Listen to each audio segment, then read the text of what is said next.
Every day in middle school and high school, I would rush the lunch line to get a pizza bread and a $1 bag of Hot Cheetos. Hot Cheetos was a staple food group for a boomer like me born in the 90s. And today I'm gonna take my childhood memories to the smoker as I make a Hot Cheetos brisket. So let's get to it.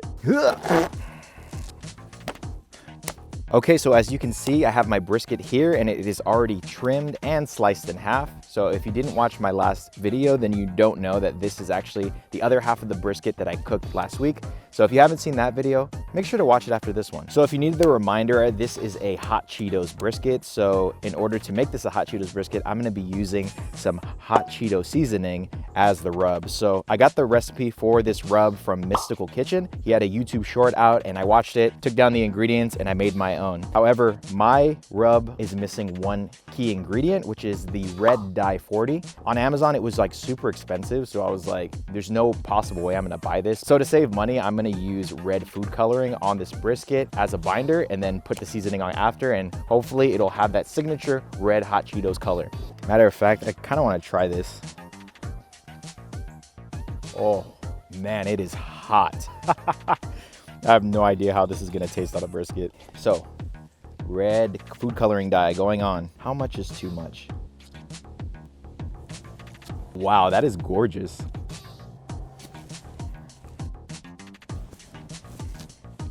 Okay, so this brisket might taste like crap at the end, but this looks so epic. I am so stoked to see what it ends up looking like.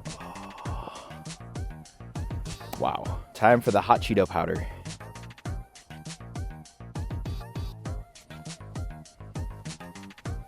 Bruh, it kind of just looks like a giant floppy Hot Cheeto, huh? Okay, we're seasoned up, so I'm gonna go ahead and set up the pit. We're gonna be cooking this at 275 on my offset smoker. So for wood, I'm gonna be using this hackberry that we cut down a couple weeks ago. From what I read, it's kind of like a mesquite or like a hickory, but like a lighter version of it. So I'm really excited to use this because I like hickory a lot. I use it quite a bit. But one tip I will say if you're new to offsets is that you definitely want a moisture meter for your wood. I actually got this moisture meter from a recommendation from a friend in the comments. His name is G_M. Bro, I don't know what your name is, but you're always commenting, so thank you so much. I'll have a link to this in the description below if you guys are interested. But yeah, you definitely want to get one of these tools because if you're sourcing your wood, you do not want to get ripped off and get sold green wood and you have no idea that it's not even seasoned. You're gonna have to wait a year to actually use it.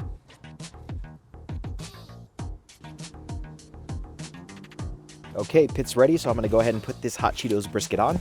So full transparency here, I am filming last week's brisket video along with this Hot Cheetos brisket. So that's why there's a brisket sitting here. Let's go ahead and put this on. And we're going fat side up, point towards the firebox.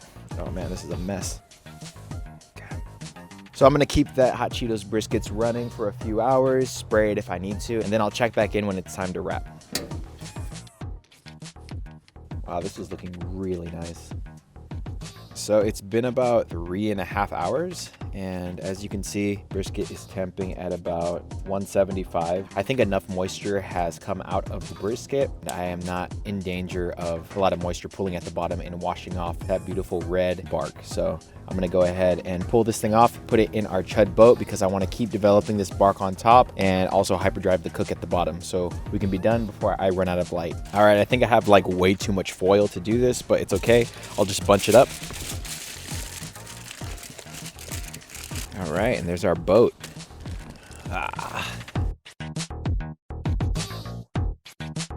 Okay, 5 hours later, 30 minutes of rest, and we are done. So let's go ahead and unfold this Hot Cheetos brisket. I don't even know how to, I don't want to get red all over my hands. That's my biggest fear. You know what, just by lifting it, I can already tell the bottom is a little crunchy.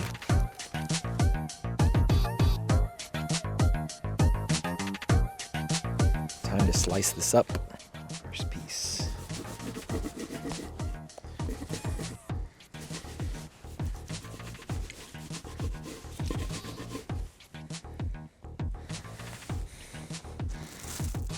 It's so funny. It almost looks like char siu or something.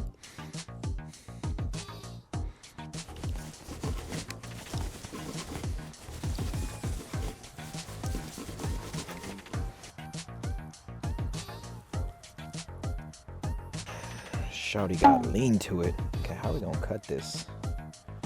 I think the mohawk's on this side, so let's get the mohawk off first.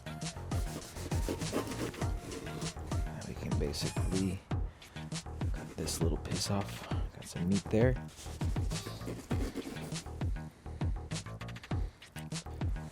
There is our burnt end.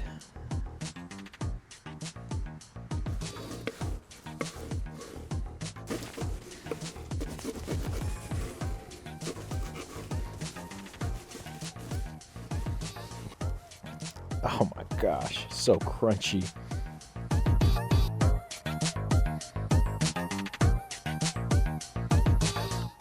Okay, so before I try this, I need to make a confession. So while I was cutting this brisket, I noticed, especially on the point end, the bottom of the brisket is so crunchy and crispy, but no going back now. So let's go ahead and give this a try. What piece do I want to do? You know what, let's start with the flat. Okay, so this has tons of bark on it. All right, cheers. It has a little bit of the Hot Cheetos flavor to it, but it definitely has a spice to it as well. So if you don't like spicy foods, then this is not the one for you. Okay, let's go ahead and try one of these point slices. I'm just gonna get a piece of the point. Piece of the point. All right.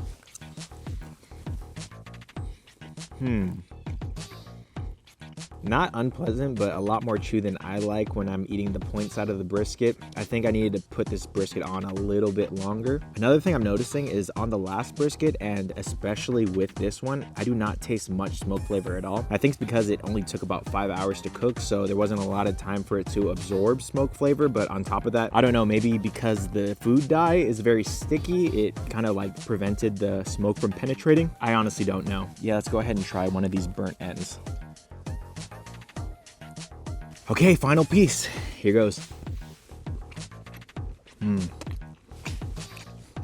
It's a burnt end. Definitely getting that hot Cheeto flavoring on each and every bite of the brisket. So make sure to give this a try at home and let me know what you think as well. And while you're cooking that, then you can check out my last brisket video on this offset smoker on your screen right now.